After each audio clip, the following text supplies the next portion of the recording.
Ai ban gaya muku ba. Wata gonar rake da na shuka. Kwanaki. Kai wanda ya ba a magana. Kaji kariya.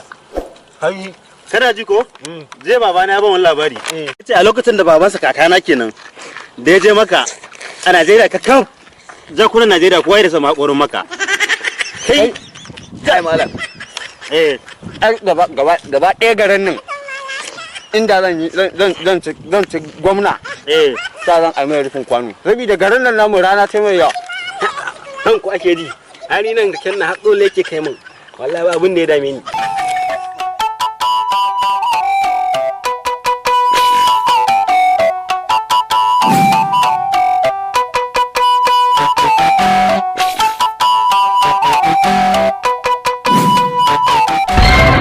Abokina, kai ya kamata ka je ka tsara nan, saboda kaga duk ƙauyen nan kai ne mai kuɗi. Kai kake kashe wa ɗan mata kuɗi.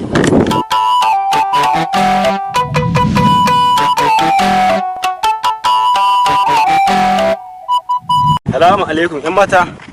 Annufa. Duk garin nan babu wanda ya kashe kuɗi wallahi ina gani.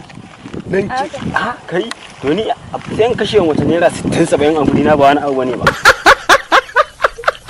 Wallahi ina ga miki nan wata budurwa ne nan kwanan mu biyu da ita amma na kashe mata naira 80 wallahi kinga nan duk kudade na ne ina ga miki kin gani kika bani hadin kai wallahi tallahi naira 100 ma 60 zan iya baki ni ba wani abu ne ba guri na kawai kashe kudi wallahi duk garin nan haka suka gannan suka kale amma dai ai na yi miki ko